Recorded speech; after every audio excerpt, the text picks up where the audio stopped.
just a slightly larger than average man-child.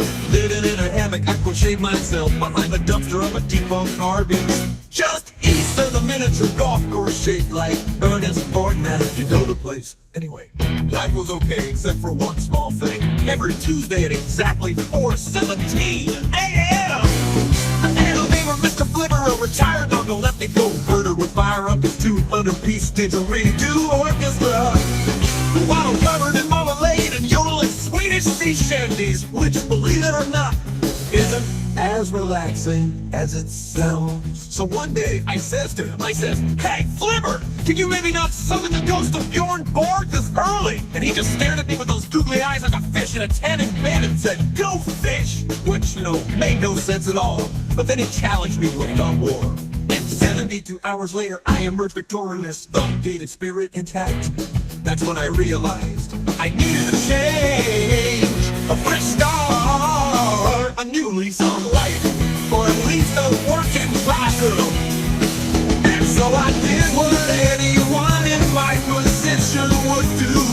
I joined a synchronized marsupial juggling troupe, and my joy 99 follows them from town to town in a rented hovercraft, fueled entirely by fermented turnip juice and the dreams of failed Mountain, until we ended up in a town where the sidewalks smell like tapioca. And every Tuesday is mandatory kazoo day, a town known only as Greater Metropolitan Albuquerque. Oh yeah, that's right, I'm right back from Albuquerque. That's right, I brought reinforcements.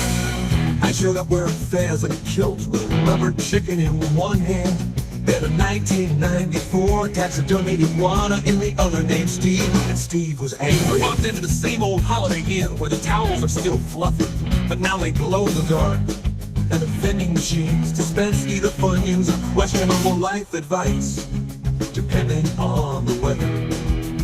I checked in with the desk clerk, who is now a sentient mannequin named Brenda with a voice like a fax machine choking on tinsel. And she says, "Welcome back, traveler, your destiny awaits in room 403, brain lasagna."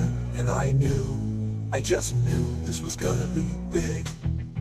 So I go to my room, open the mini fridge, find nothing but one long and pickle, bologna in a jar of expired ammunition.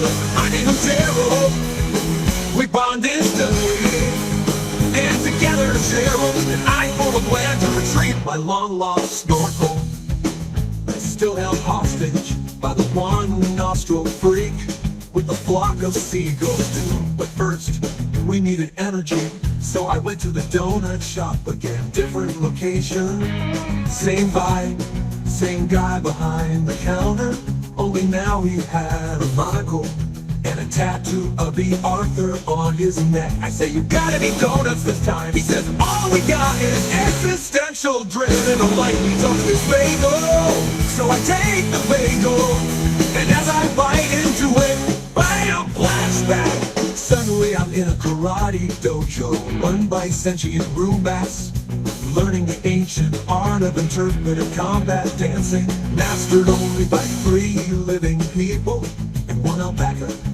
I trained for 6 months, fueled only by cheese puffs and regret, until the day comes to duel me versus nostril guy on top of a Zamboni, spinning wildly on the roof of a Chuck E. Cheese during a hailstorm. He growls, I quack, he lunges, I counter with a flying elbow macaroni toss, and then he slips on Gerald. Yes, Gerald the pickle, who sacrificed his briny life to save me. Snorkel is mine again. Justice is served, preferably with mashed potatoes. So anyway, yeah, that's basically why I always carry a harmonica made of beef jerky, and why I never trust vending machines labeled emotion dispensers. But mostly it's why I came back to Albuquerque, because no matter where you go in life, no matter how many marmalade didgeridoo battles you fight, there's always gonna be a place where you can eat soup out of an ashtray, play ukulele with lepers, and get your back shaved by a stranger for just nickel, the magical, mystical, mildly radioactive place called Albuquerque. Are you even surprised? Albuquerque, with a vengeance, Albuquerque, but with more weasels, Albuquerque. Yeah, baby, I said